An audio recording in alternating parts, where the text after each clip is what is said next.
Hello. आज की कहानी जिल्लत भरी ज़िंदगी, इसे सुनीता देवी जी ने लिखा है और ये ज़हर जो हमने पिया किताब से लिया गया है। This book is a compilation of life narratives उन औरतों के द्वारा जिन्होंने पूरी ज़िंदगी सफाई कर्मचारी के रूप में काम किया है। जिल्लत भरी ज़िंदगी। मेरा जन्म उचाना मंडी में हुआ, लेकिन मेरी परवरिश मेरे नाना नानी के यहाँ लहरा गागा पंजाब में हुई।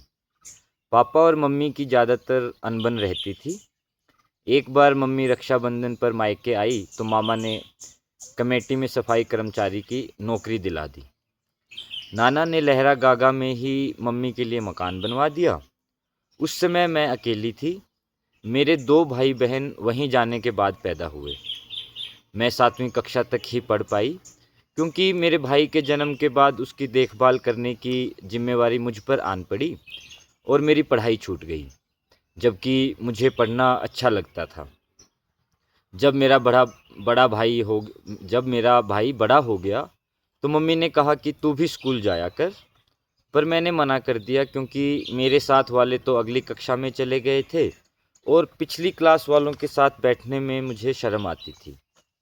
मेरे पापा ट्रक ड्राइवर थे। वे जब भी घर आते तो झगड़ा करते। मेरी छोटी बहन स्कूल जाती थी।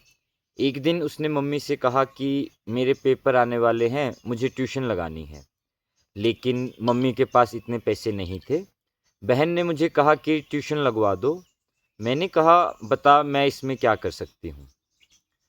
तू जो भी कहेगी मैं कर दूंगी। हमारे गांव में एक मैडम थी, उसने कहा, तेरी बहन अगर मेरे घर पर काम करने को तैयार हो तो मैं तुझे ट्यूशन पढ़ा दूंगी। यह बात यह बात बहन ने मुझे बताई तो मैं उसके घर सफाई और कपड़े धोने का काम करने लगी और वह मेरी बहन को ट्यूशन पढ़ाने लगी। मैडम बहुत अच्छी थी। मुझसे भी पूछती रहती थी कि कुछ चाहिए हो तो मुझे बता देना, मैं ला कर दूंगी। मैडम ने मेरी बहन को अच्छे से पढ़ाया और वह भी मन लगाकर पढ़ी। आज मेरी बहन सरकारी अस्पताल में स्टाफ नर्स है। शादी के बाद उसके ससुराल वालों ने उसे नर्सिंग का कोर्स करवाया था। एक दफ़ा पापा कई दिनों बाद घर आए तो उन्होंने मुझसे कहा कि तू कहाँ कहाँ जा रही है? मैंने सब बता दिया। पापा ने कहा कि आज के बाद किसी के घर काम करने नहीं जाना। वे तो बस शराब पीने के बाद ही झगड़ा करते थे। पापा के 4 भाई और 2 बहनें थीं। मेरे दादा ने पापा को अलग कर दिया था और हमें वह जगह दी जहाँ भेड़ बकरियाँ रखते थे। मेरी मम्मी गली की लड़कियों को सिलाई सिखाती और रेलवे लाइन से कोयले चुगकर बेचा करती थी। दादाजी ने दाना मंडी में भेड़ दादाजी दाना मंडी में भेड़ बकरियां चराते थे। दादा ने मेरी दोनों बुआ और 2 चाचा की शादी कर दी थी। बुआ जब मायके आती तो उनका खर्चा भी मेरे पापा को ही उठाना पड़ता था। इसलिए मेरी मम्मी पापा से झगड़ा करती थी। मेरे पापा को मेरे दादा की जगह नौकरी नहीं मिली, क्योंकि उनकी शादी हो गई थी और मेरे चाचा को वह नौकरी मिल गई थी। फिर भी चाचा कभी बुआ के आने पर खर्च नहीं करते थे। पापा को पंजाब में कमेटी में काम का ठेका मिल गया। 9 साल तक उन्होंने वहाँ काम किया। अब हमारी हालात ठीक होने लगी है। पापा को भी सारी बातें समझ आ गई। इसी दौरान मेरे एक चाचा की मौत हो गई। चाची के मायके वालों ने पापा से कहा कि तू मेरी बेटी से शादी कर ले। पापा ने मना कर दिया और कहा कि यह तो मेरी बेटी की उम्र की है, मेरी बेटियां भी तो शायद शादी के लायक हैं। पापा ने लहरा गागा में ज़मीन खरीदी।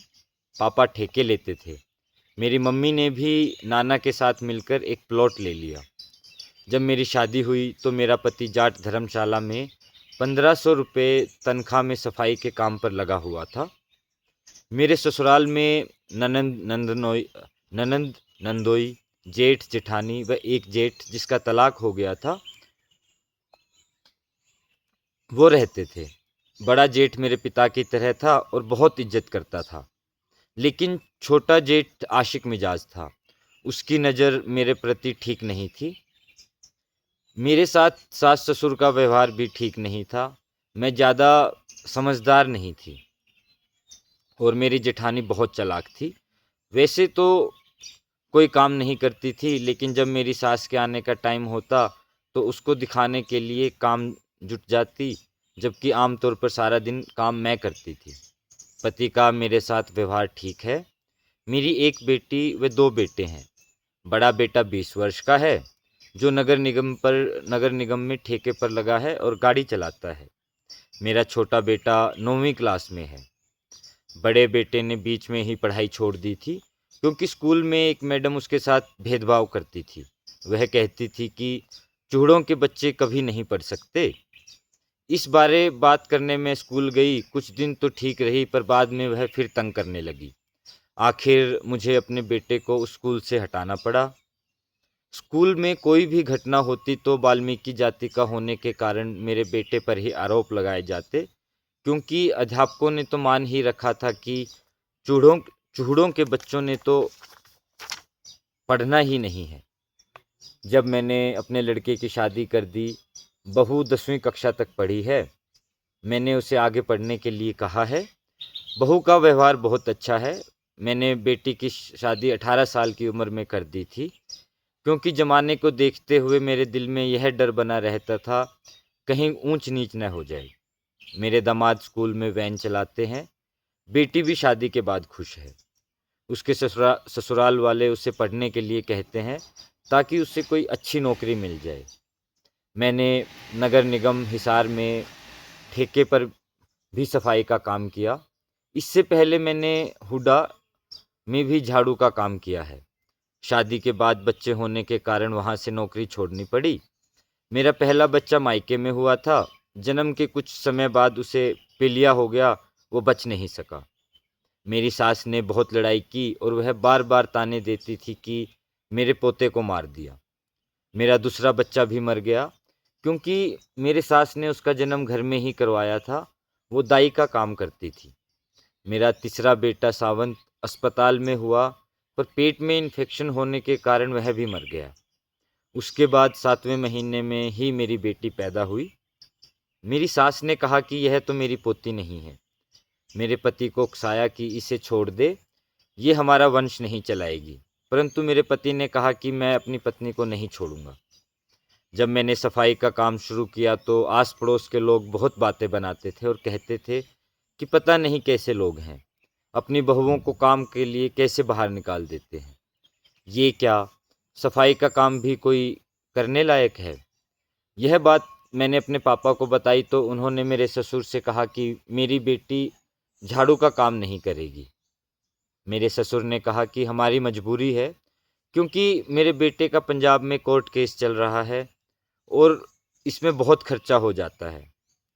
मैं अपनी तनख्वाह अपने ससुर को दे देती थी, जबकि मेरी जेठानी आधी तनख्वाह ही देती थी। अगर मैं अपने पति से पैसे के लिए कहती तो वो मुझे पीटता था, क्योंकि मेरा पति माँ व पत्नी के बीच में फंस जाता था। पहले तो मेरा पति मेरे साथ लड़ाई करता कि मैं अलग होने के लिए झगड़ा करती हूँ। मैं बाहर और घर आकर भी सारा काम करती थी, पर मेरी जेठानी घर में कोई काम नहीं करती। जेठ जेठानी रोटी सब्जी उठाकर अपने कमरे में ले जाते और वहीं खाते थे। मुझे किसी भी चीज़ की ज़रूरत होती तो मुझे अपने मायके संदेशा भेजकर पापा से सामान मंगवाना पड़ता था।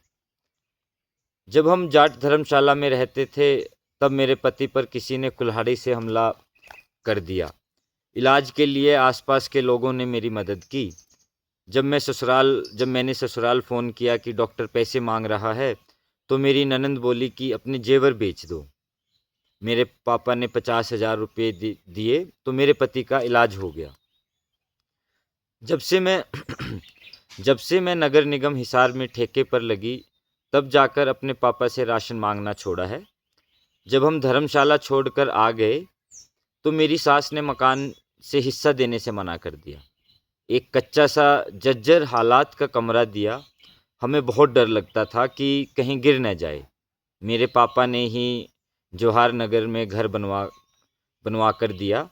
मेरा पति एक अस्पताल में रात को चौकीदारी का काम करता था। मैंने भी एक कपड़े की दुकान पर 1500 रुपये महीना में नौकरी की। दिवाली का दिन था। मेरे पापा घर आए पर मैं नहीं थी। शाम को 7:30 बजे जब घर आई तो मेरे पापा ने पूछा, बच्चों को छोड़कर नौकरी क्यों कर रही है? इसकी कितनी तनख्वाह मिलती है? क्या इतना टोटा आ गया है कि इतने छोटे बच्चे को छोड़कर तुम्हें नौकरी करनी पड़ रही है? मैं खर्चा दूंगा, तू नौकरी नहीं करेगी। हमने धीरे धीरे अपने घर का सामान ले लिया। मेरी सास रहती तो अलग थी, पर खाना हम में से किसी के पास ही खाती थी। वह मेरे बड़े बेटे के दिमाग में गलत बातें भरती रहती। मेरी बेटी के बारे में कहती कि यह तेरी सगी बहन नहीं है और तेरी बहन की शादी में ज़्यादा पैसा लगाया पर तेरी शादी में कम। वो मेरी बहू के भी कान भरती रहती है, पर मेरा बेटा समझदार है, उसे पता है कि वह सब गलत कह रही है। जब हम काम की जगह सफाई करते हैं लेकिन कई लोग थोड़ी देर में ही फिर से कूड़ा फैला देते हैं। पूछने पर कहते हैं तो क्या हो गया, दोबारा झाड़ू लगा दो। कई बार बीमार या मजबूर लोग कहते हैं कि हमारे घर से कूड़ा उठाकर ले जाओ, पर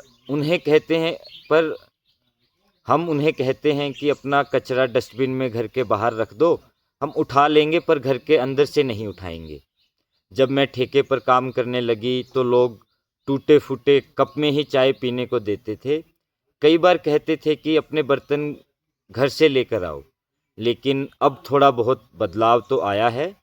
अब तो कुछ लोग पानी पीने के लिए भी बर्तन दे देते हैं। काम के स्थान पर भी दरोगा के साथ रहने वाले कर्मचारी भी हम पर दबाव बनाते हैं, हमसे ज़्यादा काम लेते हैं और हमारा शोषण भी करते हैं। लेकिन कुछ लोग तो हैं जो हमारे काम की तारीफ भी करते हैं। वे कहते हैं कि आपके बिना तो काम शुरू ही नहीं होता। आप सुबह काम पर आते हो और सफाई करते हो, उसके बाद ही हम लोगों के काम शुरू हो पाते हैं। आप धन्य हो। कई लोगों को शिकायत भी रहती है, झाड़ू धीरे धीरे लगाओ, बहुत धूल उड़ा रखी है। ऐसी बातें सुनकर मन में बहुत दुख भी होता है। मैं सोचती हूँ कि अपने बच्चों को सफाई का काम नहीं करने दूंगी, क्योंकि हमें भी जिल्लत भरी ज़िंदगी जीनी पड़ रही है। जब चाहे लोग हमारी बेइज्जती कर देते हैं, लेकिन बच्चों को ये सब न भुगतना पड़े। मैं ड्यूटी पर अपने काम से काम रखती हूँ। अगर कोई गलत कहता है तो मैं उसका विरोध करती हूँ। एक बार काम करते वक्त एक लड़के ने मुझे कहा, तुम तो बहुत सुंदर हो। मैंने जवाब दिया, मुझे तो इस बात का पता ही नहीं था, आज तुमने ही बताया है। मैंने उसे धमकाया, मैं जैसी भी हूँ, इससे तुम्हें क्या मतलब है? तुमने मेरी सुंदरता तो देख ली, शायद पैर में जूता नहीं देखा। इसके बाद तो वह लड़का मुझे कहीं नज़र ही नहीं आया। मैं हिम्मत रखती हूँ और कोई गलत बात सहन नहीं करती। कई बार मेरा छोटा जेठ भी बातें बनाता था कि यह मुंह ढके बिना झाड़ू लगाती है, दूसरों से बात करती है। लेकिन मेरा पति तो काम पर मेरे साथ ही जाता था, उसे सब पता था कि मैं कहीं गलत नहीं हूँ। मैं कई बार अपने साथ के कर्मचारियों से काम में सहयोग मांग लेती हूँ, तो वे सब सहयोग करते हैं, लेकिन हाजिरी लेने वाले कहते हैं कि इसकी बात सब कैसे मान लेते हैं। मेरा मानना है कि इंसान को खुद सही होना चाहिए। यदि वो सही है तो किसी की हिम्मत नहीं कि आपको कोई कुछ कह सके। इसके अलावा आप में कुछ सहन शक्ति भी होनी चाहिए। यदि घर में बड़ा बुजुर्ग कुछ कह भी दे तो उसका बुरा नहीं मानना चाहिए, बड़े समझकर सहन कर लेना चाहिए। Thank you so much.